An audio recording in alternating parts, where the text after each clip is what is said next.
Hello and welcome to Tomlin's Harmonica podcast, where I'll be hanging out with players and teachers and having conversations loosely based around harmonica. This week's guest is one of the most versatile harmonica players on the planet. He's comfortable playing blues, country, funk, jazz, bluegrass, and many other styles. This versatility has led to him being featured on over 1,800 recordings over the past 40 years. I'm also pleased to call him a mentor of mine. Let me introduce you to Roly Platt. Hi, Tomlin. How are you? I'm very well, thank you. How about you? I'm good. After that introduction, I better be really good, I think. So you're currently in Canada, aren't you? Yes, just north of Toronto. How's it all look? Are you? I don't know if you're in a town or kind of out in the sticks. What's it like? It's kind of the largest city is in Barrie, an hour north of Toronto. So it's like the largest city, 150,000, largest city north of Toronto, I believe, certainly in this area. And is it kind of complete lockdown like we've got here? Yeah.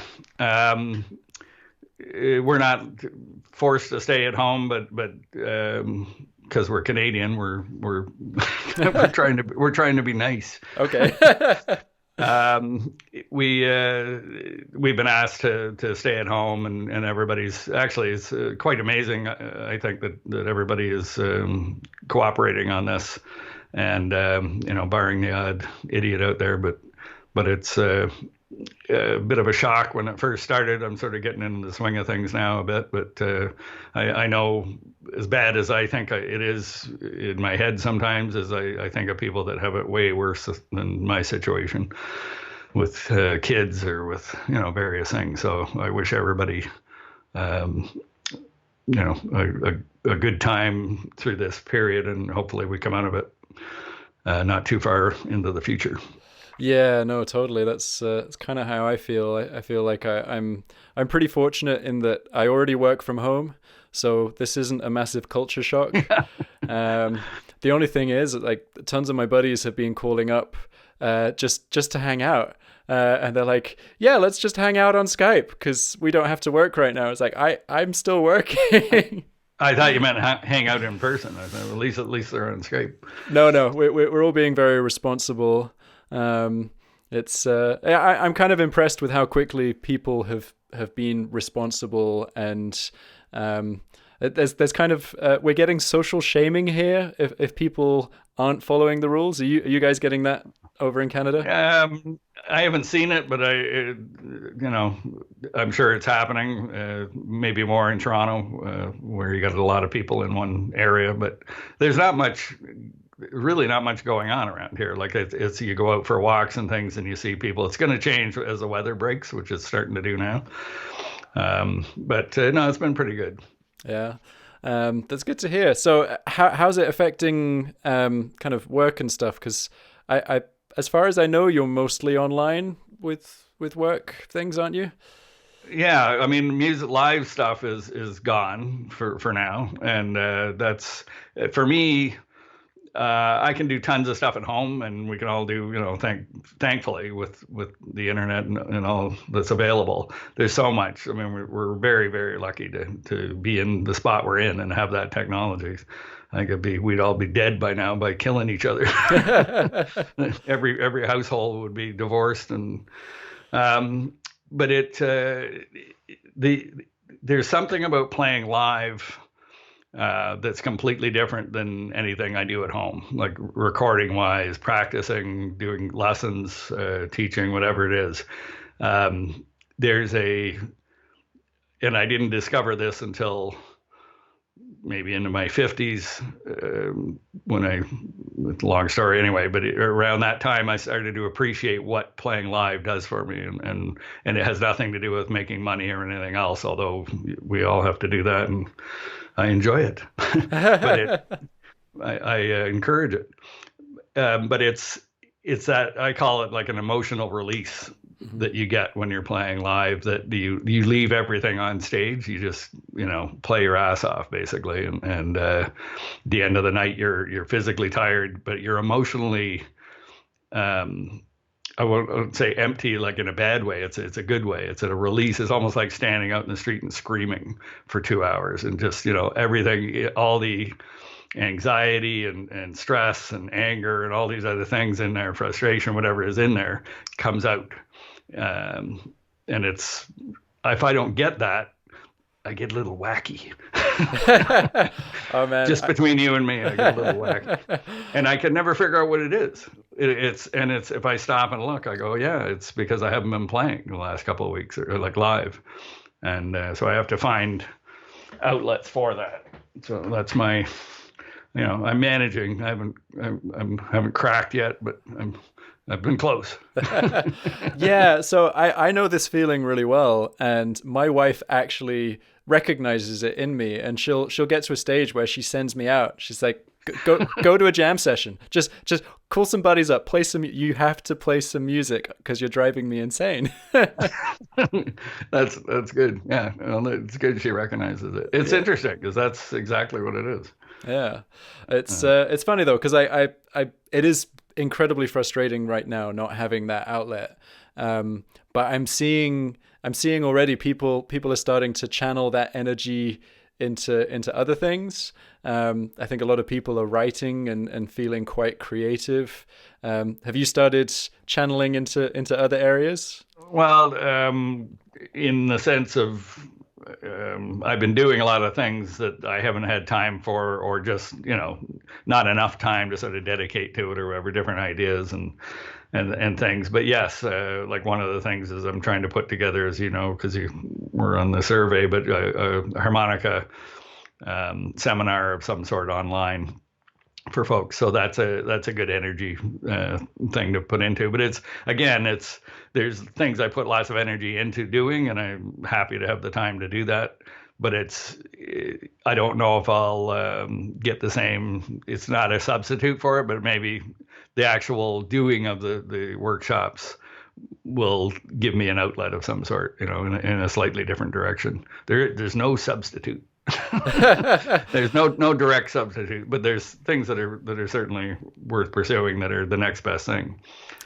Definitely. I mean, I'm sure you say it to your students. I say it to my students. Kind of lessons are kind of inconsequential if you can get time on stage.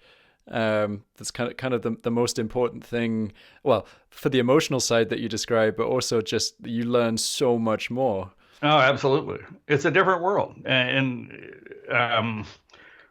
when I'm playing at home, like even how hard I play when I'm practicing, and I think I'm playing, when I get into it, I think I'm playing pretty aggressively.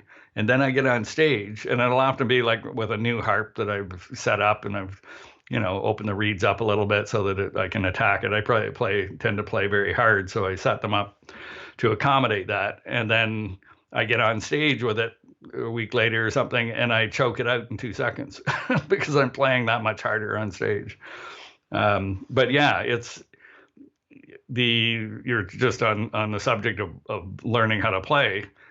When you practice at home and practice to songs on your computer or whatever, however you do it, you're in a very controlled environment, and you're used to all the sounds and how things sound and all those things around you, your environment.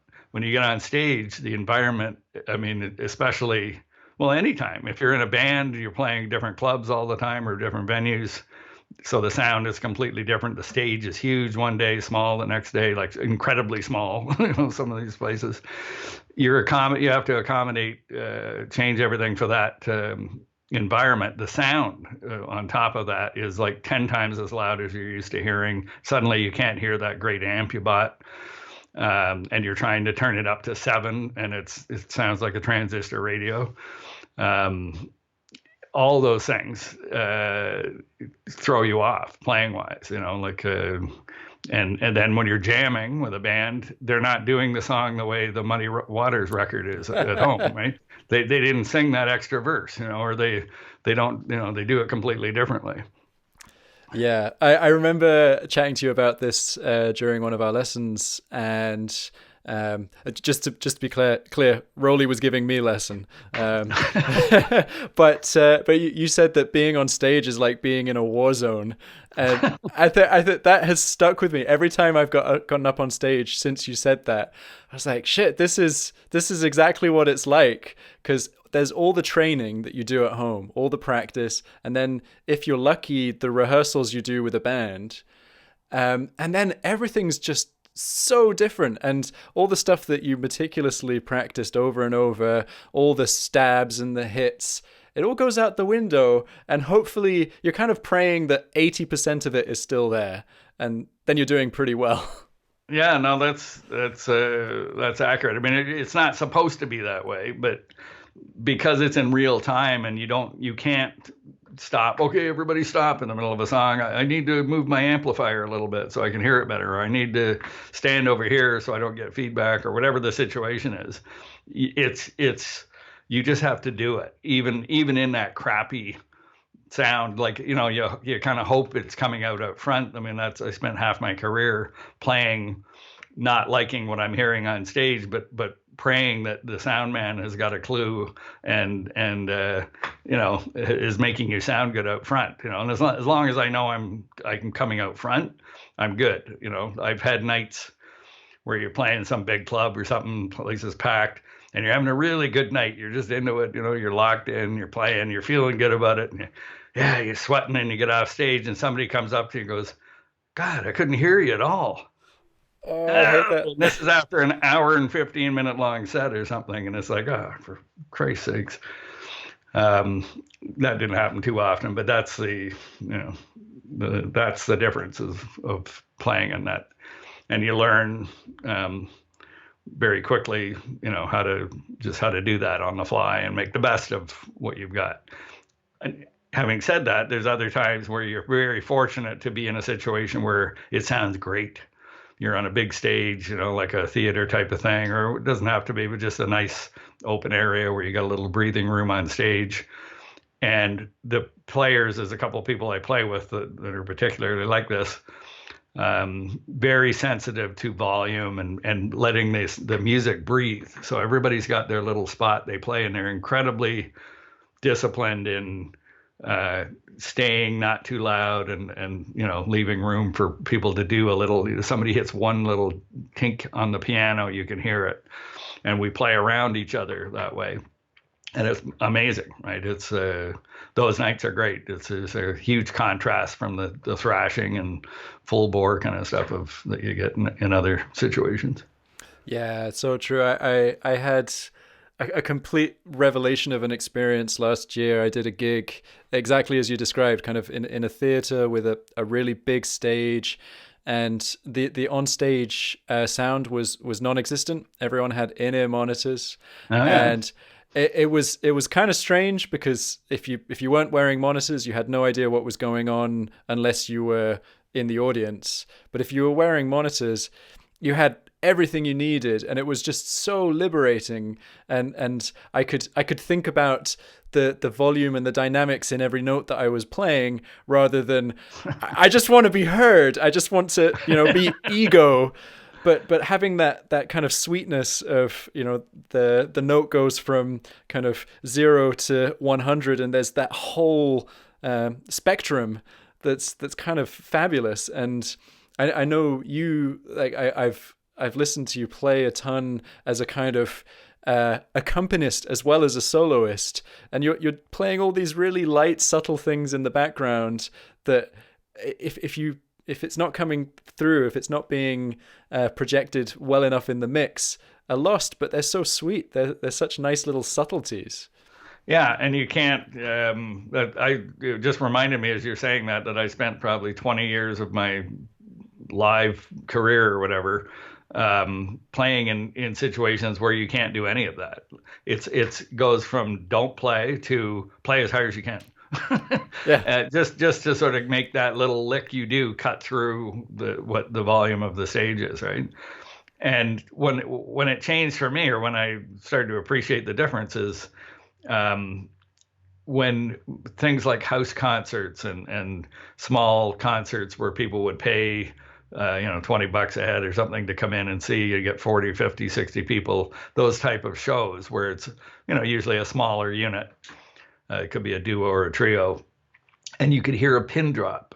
Everybody's there to listen to the music, so there's no sound.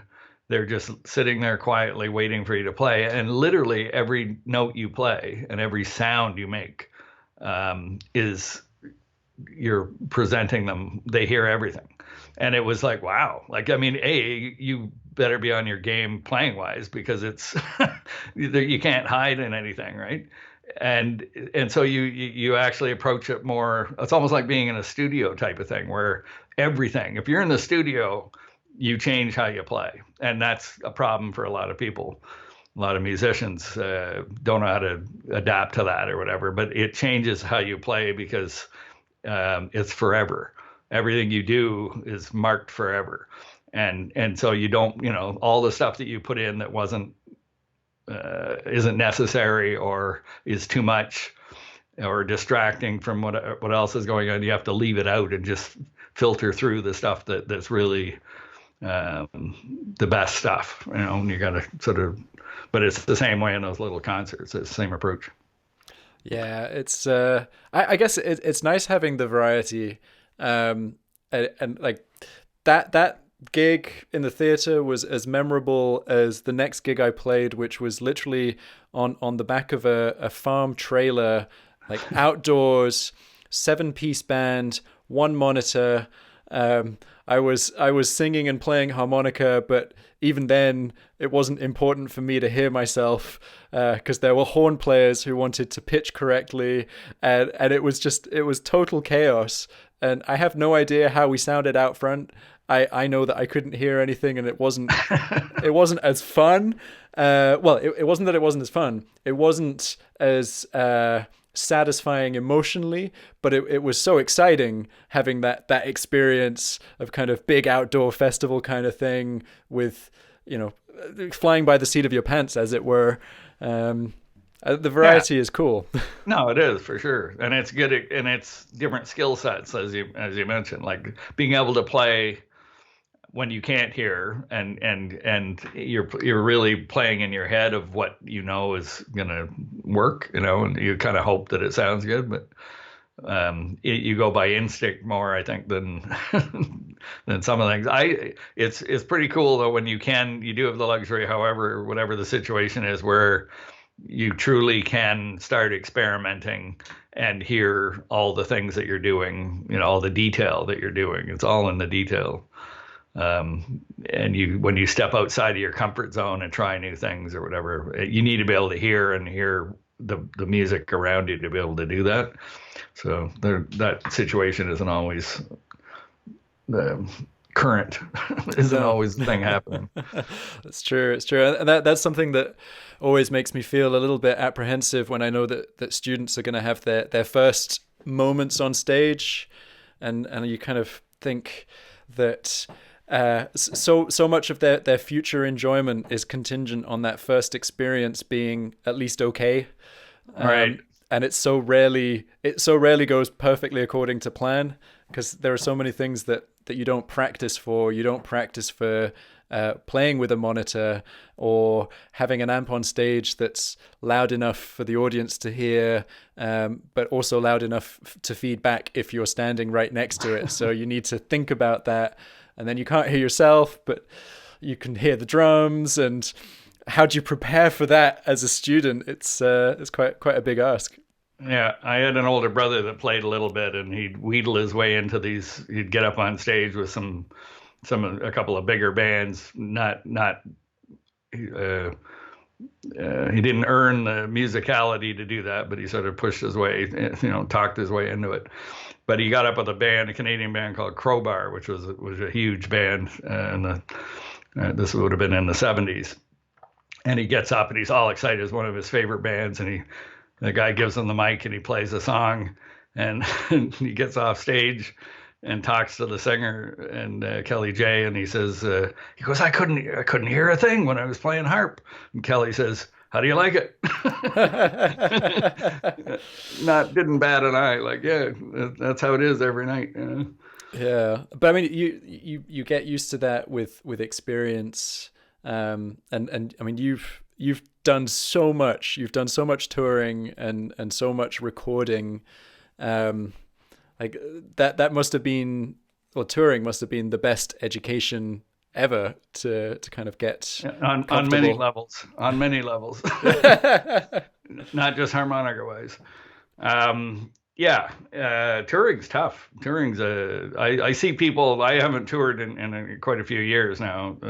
I've stayed local and done the odd thing, but nothing like I used to. But I look at people out there doing it now that are either still doing it, people close to my age or at least my age. Um, and you can't tell, I guess, over the radio, but I think I'm 61 or 62. I forget now. That's what happens when you get older. You start, I think I'm 62. But I see people that, younger people and guys that have been doing it still. It's a tough go. It's a lifestyle. It's a complete different lifestyle. So but the experience of it is great. Like I wouldn't trade it for the world. Um, the musical experience, the people you meet, but there's a huge price you pay for doing that because you're away from home all that time. You lose a lot of stuff. You kind of get into that becomes normal after a while, the road. And if you're not on the road, you're almost uncomfortable. You get so used to it. Yeah, I've got pals who got into the touring lifestyle, and they couldn't deal with being home, and they lived for being on the road. They didn't realize that they lived for being on the road until they got home, and Yeah. then they were so uncomfortable being stationary that it was kind of weird to see that transformation. Because from my point of view, I have this really whimsical desire to go on, a 2 week tour every year and stay in 5-star hotels and play lovely theaters with audiences who listen. Wow, what a great dream that is. Right? But I don't want to do it for more than 2 weeks a year, and I probably want to take my wife with me and just make it very comfortable. And I realize that tours like that don't exist, and I wouldn't make any money. Yeah, I mean they exist at certain levels. The better the 5-star stuff and whatever. But it's usually a real mixed bag. You get some of those gigs if you're lucky. You get some. It depends on the level of music business you're in. But for most people in the blues world or that end of things, and you're traveling like that, it's you get one or two or a few really nice gigs and meet some amazing people for sure. But you also, have to accommodate and play these smaller venues. You're a star one night and the next night you're playing this place and you go, how did I get here? But that's the nature of the business, and it always was that way, right from my first gigs to all the way through. It's yeah, but hey. I got into it because I like to play. That was my motivation. I love to play, and I love to be standing on stage playing. That's it. Yeah, that's cool. Was there a moment when you kind of thought, shit, this is everything I wanted? Like I have the lifestyle, the Yeah, my first gig. awesome. I not my first gig, but just to give you a bit of background, I literally bought myself a harmonica on my 17th birthday as a gift to myself, I guess. My older brother, as I mentioned, played a little bit. He wasn't really very musical, but he had great taste in music and knew what was good. He just didn't come as natural as it did for me, I think. But within a year and a half, just over a year and a half after picking up the harmonica, and I didn't play anything else, I was playing professionally. I lucked out and met somebody in Toronto, and he was in a band, and he talked to them, and they hired me. And so it went from nothing, like from sitting in, trying to sit in with people, like cut high school and go out to see these Canadian bands in Toronto. And the music scene was really good back then. So there was lots of options, and try and sit in with them, just hang out, just listen. And then, playing professionally. But my first out of town gig, the first gig was in Toronto, I guess. And then the next week, I think we were out of town in some little town. And we played back then, and I miss these days, I'll tell you. We played 6 nights a week, every week. Every gig was 6 nights. It wasn't a one-nighter as they are now. And it's a real shame because you play 6 nights straight with the same guys and in the same club. So those things we were talking about the sound and, not loud enough and adjusting things, you got a whole week to play around with things and get it the way you want, or just get used to it, right? But you get tight because you're playing together, the same people all the time. Like these days, you play in a unit, and often the drummer is different than the last time you played, or the bass player is different, or 2 guys are different, because everybody's doing different things, and it's hard to keep the same people. But then you were a band, and you would play a gig a week, and then you'd go to the next town and play another week.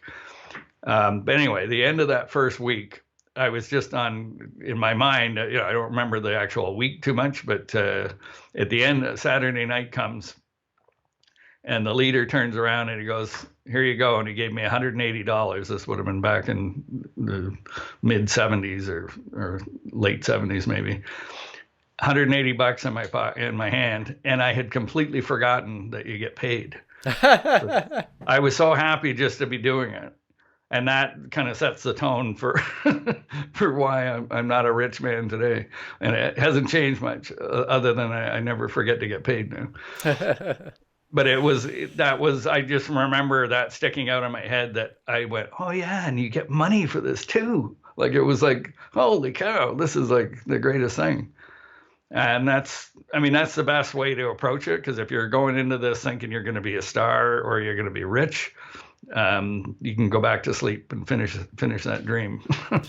It's so true, and I think it's really easy to lose sight of that. I remember years and years ago, I was going to go busking with one of my friends, because I started out by busking every day for a couple of years, which was quite an education.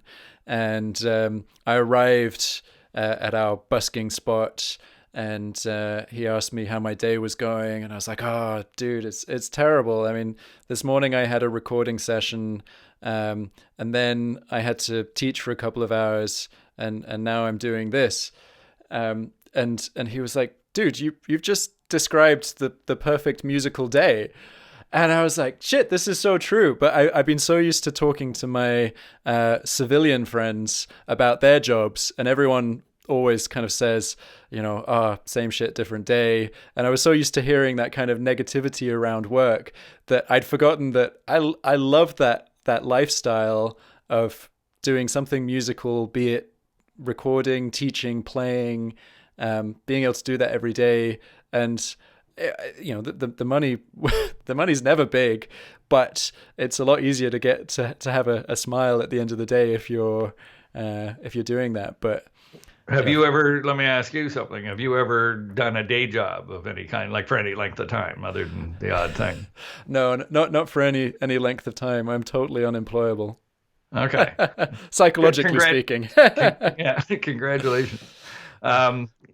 I find that's a great experience to have, because all of a sudden, when you're doing this crappy job at $7 an hour or whatever it is, you realize, and no one gives a shit about who you are or who you think you are as a musician. I've been through that, and suddenly you realize, geez, playing's not so bad.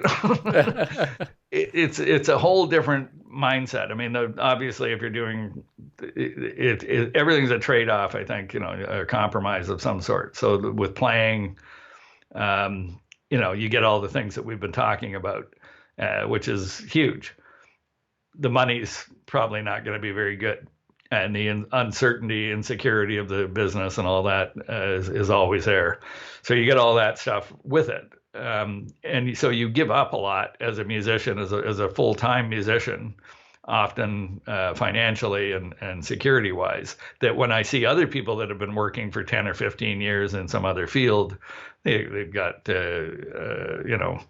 um, they've got some toys, the nice car, or maybe a boat, a place up north or whatever. You got money, and it gives you the freedom to buy that nice amplifier that I always wanted, as a harmonica player. They've got two of them, that type of thing. But they work their ass off for that usually, and they give up a lot of the, they're taking on a lot of stress and things like that we don't get as musicians. Our stress is, worrying about the next gig or money or something like that sometimes, but beyond that, it's not an overly stressful business, that's for sure. Not from what in comparison to some of the other things I've done. No, I've not lasted at any kind of job prior to being a musician. I remember vividly I did a trial shift as a kitchen porter when I was 21, 22, and that was the year that I discovered that I could take my guitar out on the street and sing and play guitar and make money. And I did the trial shift. And they wanted to hire me because they said, "Wow, you're a really hard worker," and I'd just gone out and made my first, I don't know, 20 pounds over 4 hours. So that's like $6 or $7 an hour. Not a huge amount. And I was just like, no, there's no way that I'm staying up till 3 a.m. cleaning up in a kitchen when I could be going out on the street and playing guitar. Exactly. Exactly. Yeah. Exactly. I mean, I think those experiences are important because it puts things. If you're only doing you're living that one world. You have no idea. You bitch about stuff, or you get complacent, and then you lose that, and you're forced into or choose to go in a different direction. Suddenly, that you see all the things that you didn't appreciate so much that now you do, and that's what happened to me. I saw music in a different light again. I kind of saw it again like I did in the beginning, and that was nice to sort of rediscover that. So you've taken some time out with a I'm going to use air quotes with a real job in between music. Well, yeah. I mean, I had a lifestyle change at about 35 years old, a drastic one, and which required, or not required, but I chose to not go on the road anymore and kind of stay closer to home. But at the same time, the economy had gone down the tubes. There was the financial crash in the 80s and or 90s, I guess, early 90s, and work dropped. That's when things started really changing in the business, and at least in the bar business and club scene, where it went from 6 nights down to 3 nights first, or 4 nights maybe. Then it went down to 2 nights. Then it went down to one-nighters, a Friday and a Saturday. And the first thing to go out of a band was an extra instrument, So if you didn't play 7 instruments, you're not going to get hired. So bass players did all right, drummers did all right, guitar player. But anything beyond that was luxury, and harmonica was certainly in that category. And so work dried up, and long story short, I battled with, because all I ever knew how to do was play harmonica. Even in a music business, that's all I knew how to do. I didn't even expand within. Took a very purposeful, narrow focus, which I'm paying the price for these days. If I had have expanded, I would have been better off. But that's how it was. So but basically I had to make a decision, a very hard decision, to mentally leave music and focus on a whole different direction. And I went back to school and took basically computer graphics is a general term for it, but it was everything to do with, computer graphics and design and things like that. And then 2 years of that full time. And then I started sort of just teaching myself through various methods and doing work for people, learning that craft. still playing all through this, but not playing, not pursuing it. Just, people that I knew would hire me for gigs and things. So I was always playing, but mentally my focus for the first time in my life was as dedicated to that as it was to harmonica originally. And that's when, like I said, you learn that, hey, this is hard work. As much as I liked it in the beginning, that became, I became relatively good at it. Not amazing, but okay. But the pressure that comes with some of those jobs is like 10 times anything I experienced playing wise. And that became stressful after a while. And I've kind of let go of that. Now I do both, but I revisited the music after that, having had that experience. But that helped me a lot. I got to buy that second amplifier. Oh man. Like literally going from years ago from, being so broke that I can't even describe. I can describe to you, but I won't. But being so broke that, it's insane. Like I could tell you stories that you'd go, really? It was that bad? Yeah, it was that bad. For various years throughout my playing. Very, and part of it was my own doing, because I probably had opportunities to make money on the side doing something else, like most normal people would. Oh no, I'm a musician. Damn it, I'm going to starve to death, but I'm not doing a regular job. Because that would be betraying my passion, which is bullshit. But it worked for me at the time, anyway. Yeah, it's a funny journey that I think well, almost all the musicians I know who have made it stick have had to go through. I mean, I remember leaving school, and my teachers were so disappointed when I said to them that I was going to be a musician. Because I'd done okay at school. They wanted me to be some kind of scientist, and I had no interest.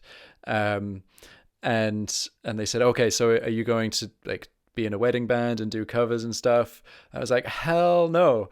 I'm going to play original music. And they said, oh well, I assume you're going to teach then. I was like, no, I'm going to be a creative musician. That's all I'm going to do. That's all I believe in. And then, I got my first covers gig, and I was like, this is great. People actually like the music I'm playing because they recognize it. That's cool.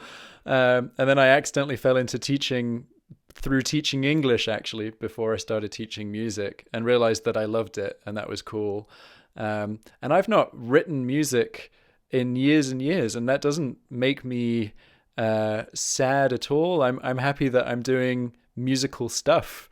And that there's this kind of mixed farming approach of you do a little bit of this, a little bit of that, and you don't have to be the completely pure musician who stays true to their art in order to call yourself a musician.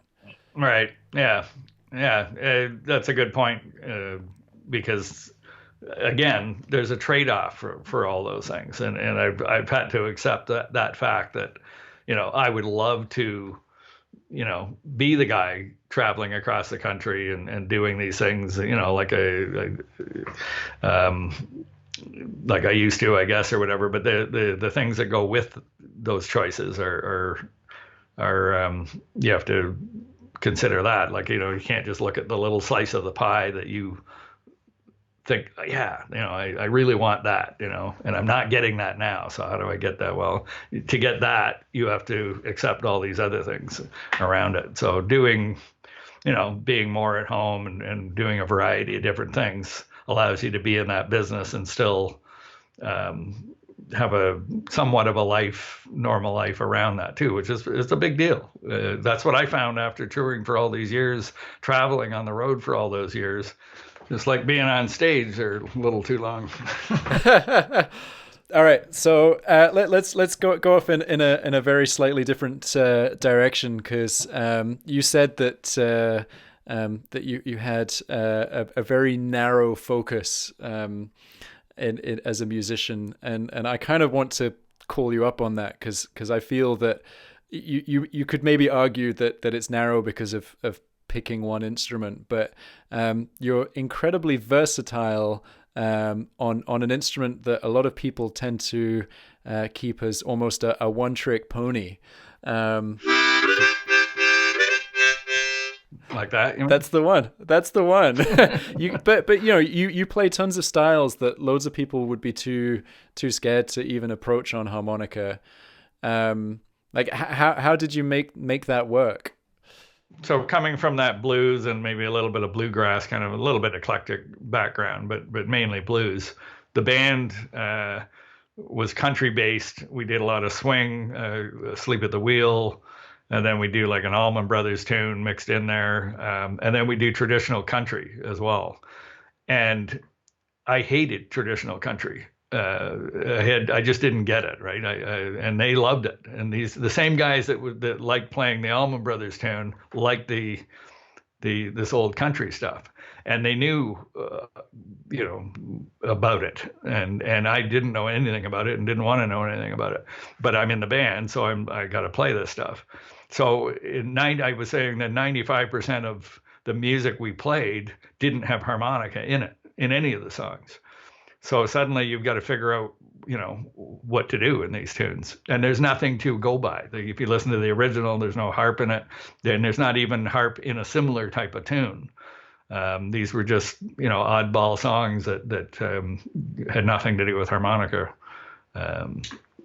No reference. So, and I didn't have, I guess the closest references I had was like Mickey Raphael with Willie Nelson. Later on, Norton Buffalo, with his kind of eclectic styles.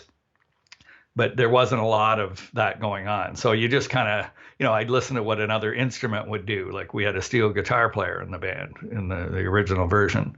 So I'd listen to what he would do comping. He would sit, and I'm doing it with my hands like anybody can see this. But he would just, when he wasn't playing fills, he would go chuck, chuck, chuck on the strings on the steel guitar as a rhythm part.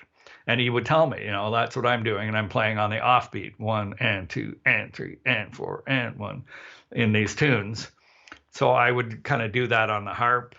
I'd listen. At one point we had a fiddle player in the band. So I would, listen to how he would do things in the, not fills, but more backgroundy chording kind of notes and long notes and things, and try and emulate that.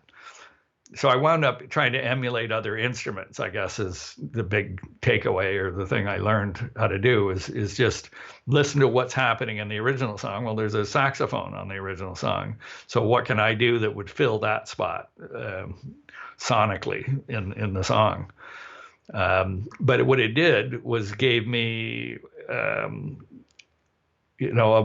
variety. I started learning, little tricks and little things to emulate other things, so sound a little different than your average harp player, I guess, or a blues player.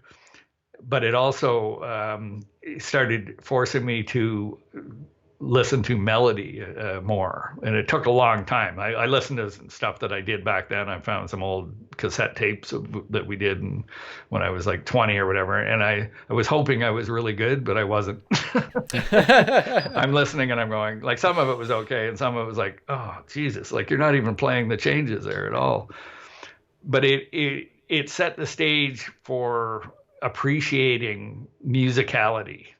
Because in that style of music, it's not just about licks and things like that, and attitude and that type of hard playing. It's about playing the right notes and playing over changes that aren't typical 3-chord changes, and how to place those things into a song where you're not necessarily like you're a sideman, like you're an instrument within the band. Within the music, and how to fit that in. I mean, that applies to blues as well, but there's more liberties taken in blues, I would say, than some of this other stuff. It like I said, it set the stage for exploring other things, and I love now trying to find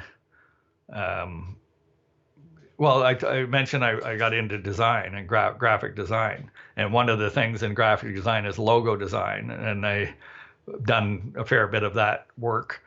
And the thing with logo design is you take, a sort of a complicated message and simplify it into the simplest possible little shape with a little idea in that shape. Like, oh, isn't that clever?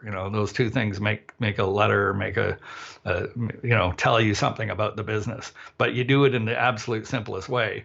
Having done that in graphic design, when I went sort of focused back on music, I realized it kind of taught me more about music than I knew before from doing it in design, is my point. And music, I approach that way now. Try to say whatever the complicated thing is that you can do, but try to simplify that to the most effective combination of notes that gets that idea across. I don't know how to explain how it does that, but when you get it right. And that's the coolest thing to me, is to find. I like playing fast and complicated, and I do it all the time, but I also get just as much joy going the opposite way of just finding the perfect thing to play in that spot, that one little note or that one sound or that line that adds, that's a musical line. It's nothing to do with showing off on the harp. It's just the right thing to play musically in that spot in the tune. Yeah, I remember you saying that the song is king, and I think that really sums it up perfectly. It's this idea of you are there to service something other than your ego. You're there to make the music sound better by being a part of it rather than sitting on top of it. Exactly. And that's what I really like about your playing, and that was something I was really excited to work on with you when I did some lessons with you.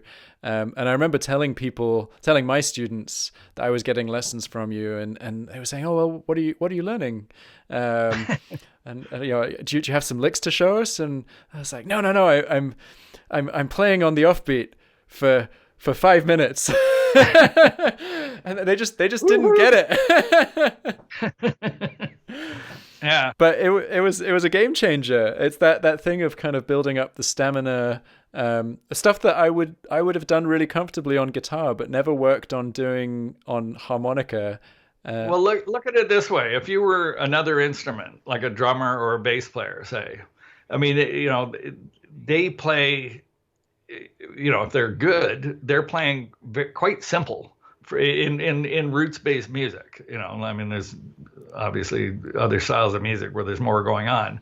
But in a 3-chord song, a country tune, say, or a blues tune, they're playing very simple. And if they're really good, that's what they do. Their meter and the pocket that they play in with each other and in their own spot is perfect, but the notes they play are dead simple and they're repetitive. Like you'll hear the drummer playing that same pattern, every verse or whatever it is, and so other instruments have been doing that for forever.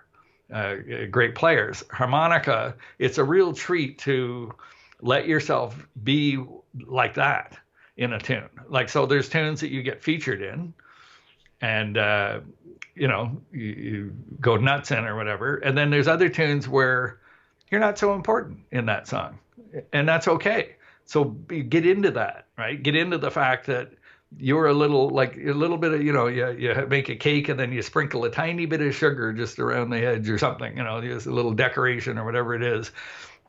Be that in that song. Be that little tiny thing in that song. That little tiny thing, if it's any bigger, spoils the rest of the cake, right? So you want to be just, you want to add to it a tiny bit. And if you can do that, your other musicians will welcome you to the stage. It doesn't matter, how high a level of player you are. If you have that knowledge of what's appropriate in a tune, you'll be welcome on almost any stage because you're not going to fuck them up. and nobody likes that. Nobody likes to feel like, I hope he doesn't, get in my way in this part. I've been practicing this part, and we've got this beautiful thing we do where we sing harmony in this chorus, and I bet he's going to play over that because he's not listening. And if you listen, you go, you know what? There's 3-part harmony going on there. Shut up. Don't play. Let them soar there. And then you come in with a little thing at the end or something, like you just have to be aware of all those things. There's other stuff going on. Yeah, but it's scary because I think a lot of musicians assume that they're being paid by the note, and they think, shit, if I'm not playing, then I'm probably not earning my keep. Yeah. But then if you watch, like I love watching horn sections because so often you'll see that they don't play. That they'll play on 20% of a tune and they'll make that tune just with what they've added in that 20%. But if they played all the way through and you had big brash brass, then you would lose that killer stab that came in on the 5 or whatever. Exactly. Too much of anything dilutes the whole thing, right? And for sure, that's a good example. The horn players and while we're talking about that, I mean, what horn players don't do, or and maybe shouldn't, I don't want to encourage them, is to play rhythm of any kind, right? They don't play any. Although I played with a couple of guys that see me doing it, and they try and do it on the sax as well, and I don't think it works too well. But one of the things that I do, and it came from. Not from the right motivation, but it was because I like watching that steel player. I'm standing there doing nothing like the sax player or the horn section does, and I didn't like it. I don't like just standing there. And I watched the steel players doing stuff. He's moving around. He's doing a little note here or there. He's doing a long note he'd hold, or the fiddle player would do something. They had found places to add things in that weren't really fills or anything. Like people could still do stuff on top of that, but it was part of the beds, right? The rhythm section. And so I started doing little things. Again, I'm doing my hands again. Nope, see my hands. I talk with my hands too much. But doing little rhythm things, chuck, on the offbeat, or more complicated things, or listening to my biggest influence back when I was learning was Butterfield, and listening to things he would do in tunes without playing fills or solos. He would do little comping things that almost sound like organish, or just rhythmic, little cool little, very simple but cool little counter rhythmic things to a tune.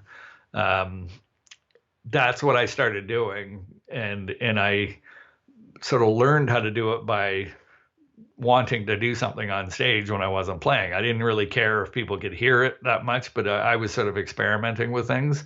And then when I found something that actually fit, I would bring it up in volume a little bit or whatever.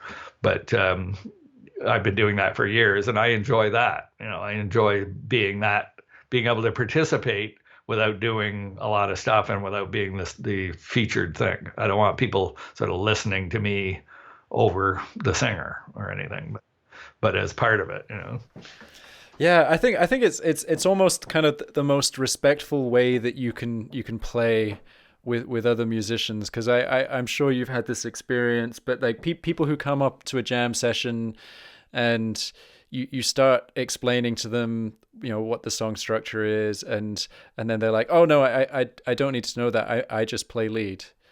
And you think, what? I mean, I've spoken to guitarists like this, and I'm like, if you want to play lead, you're going to have to play rhythm for 90% of the song at least. Otherwise, you're not going to get a solo. Yeah, exactly. Totally nuts. Yeah. But yeah, I love your. I mean, I love all your playing, but the rhythm stuff is what really sticks out to me. Just because so many harmonica players sing where you're playing rhythm. So that's their way to service the song. They're singers, Right. and then they take a lead break, and they might back up the guitarist a little bit, but very few harmonica players play from the beginning of the song to the end of the song and service the song. And I think that's something that a lot of people can learn from. And yeah, it would make them infinitely more employable as much as anything else.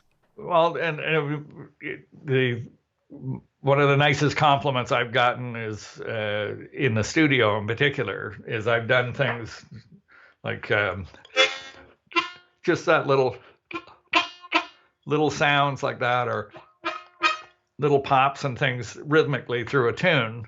And the producer or the artist will say like, geez, I didn't even know harmonica could do that. Like I didn't even know that was an option to have rhythmic things happening, because when you put it into a mix, it actually, because it sounds organic sounding, like it doesn't sound like a I don't know what to compare it to, but it's got its own interesting little tone to it, and in the right place. It's almost like a, congas or something, like if you're doing those little pops and things, but it's not, right? It has its own tone. So you don't really know what you're hearing even. If you're listening, when you listen to the final mix, there's just this little thing in there, and it gives that organic quality. Like, what is that? A piece of wood? Is it is a guy tapping on something? Or, but anyway, if you get, somebody pointing that out or just becoming aware that it's something new to them, that was nice on session work. Yeah, well, I totally agree. I think that's such a killer thing that you do. How did you find making the transition? This is me about to plug your album, by the way, because I absolutely love it. Because your album has a ton of lead playing, as it should, because it's showcasing you. Well, it actually has 3 CDs worth of harmonica on that one CD. Okay. So you're getting it's like buying 3 CDs of harmonica. Oh, wow, 3 for the price of one. That's brilliant. I don't think I should be bragging about that, but yeah. Well, it's a great CD, and I'm going to put it in the show notes so people know to check it out. But yeah, some highlights that I think people will have heard before, things like "Somewhere Over the Rainbow" and songs that aren't kind of traditionally harmonica songs that you've really owned and done something very special with. Thanks. Very, very cool. Thank you. Are you working on new material? Sure. Sure I am. To be honest, I'm working on new stuff, but not necessarily for the purpose of that of doing another CD. I mean, to be honest, the recording, the doing CDs business has changed over the years, and I'm the first one to recognize that, like, it costs a lot of money to do it the way I would like to do. If I did one, I'd probably scale it down a bit and make it a little more affordable. But I spent a fair bit of money on that CD. A really top-notch studio, hiring all the players and rehearsing, whatever, the whole process of it. And it's hard to get that money back. I certainly have, made money on it, but it's what I think of when I think of doing one is you should know like, why are you doing it? If it's to try and make money, then you better think it through and figure out how you're going to make money doing it. Like, if you're not, well, the first thing that happened with my CD was people, and I knew it was going to happen. They said, so where are you playing? Where can how do we hire you for this festival? And I'm like, well, I don't really have a band, which I didn't. This was all assembled for that CD, for that purpose. And the people I used are people that I play with regularly, but they were assembled for that project. So I didn't have a show, and I did a couple things like that, when I first did the CD. But I realized very quickly that unless you're going to, that becomes like somebody in the Canadian business, music business, said CDs are now like a very expensive business card for musicians. This is what I do. Call me. I just I'd have to have a purpose in mind, something specific. But I would probably go, do something, more scaled down, scaled down size wise as far as musicians, more acoustic, smaller unit, and and try a little different approach as far as recording as well, rather than the big expensive studio.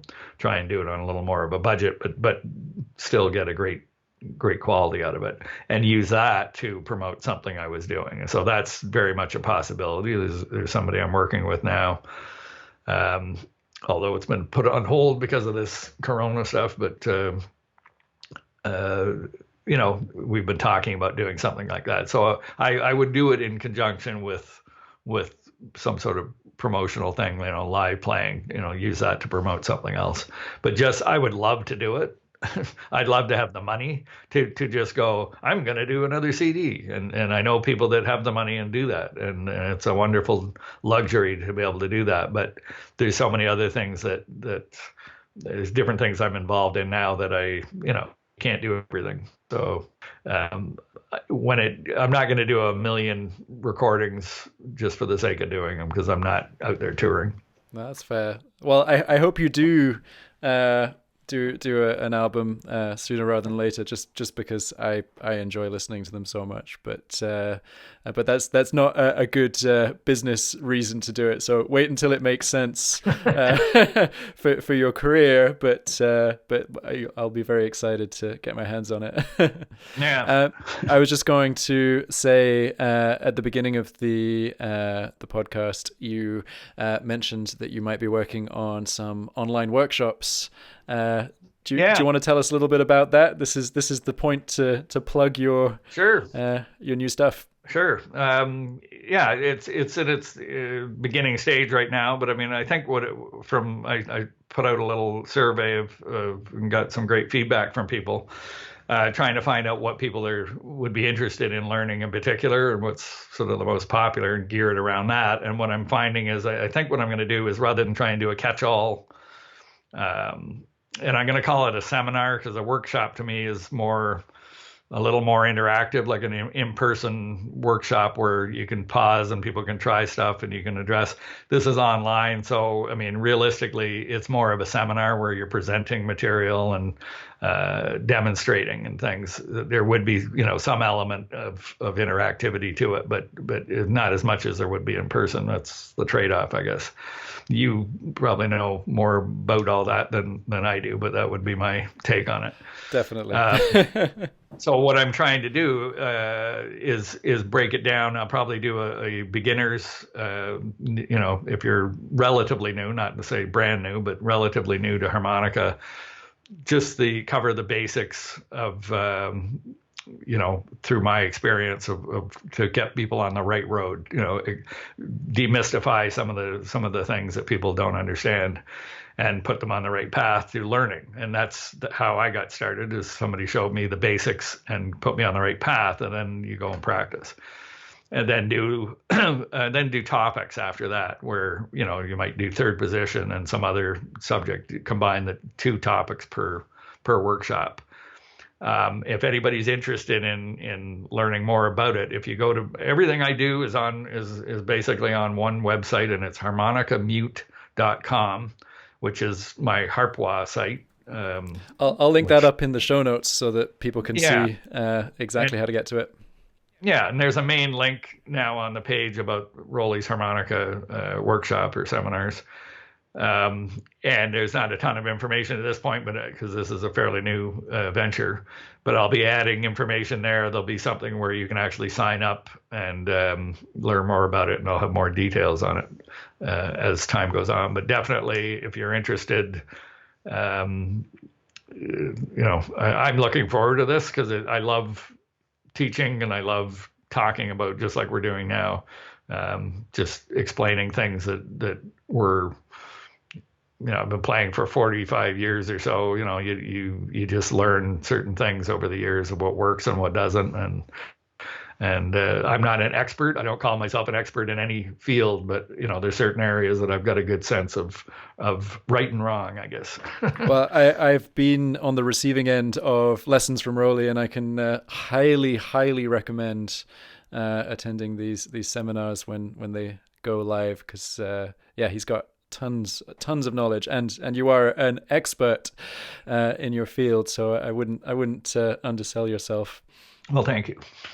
Well, look, I really want to thank you for taking such a chunk of time out of your day to hang out with me. It's been really, really wonderful. And there are so many other things I want to talk to you about, so I might try and convince you to come back for a part 2 at some point. We should talk about harmonica sometime. We should, right? Well, this is why I pitched this as chat loosely revolving around harmonica. And yeah. I think we've been quite loose today, so that's cool. No, it's good. It's nice to not be asked the typical questions and things, and just have a conversation about life. Well, yeah. Cool. Well, enjoy the rest of your day, and stay safe, and keep washing your hands and all that stuff. And anyone who wants to find out more about Roly, I will have written up some show notes that you can get links to his site and seminars, and get Inside Out. It's an amazing album. And thank you very much. Thanks, Tomlin. Appreciate it. Cheers.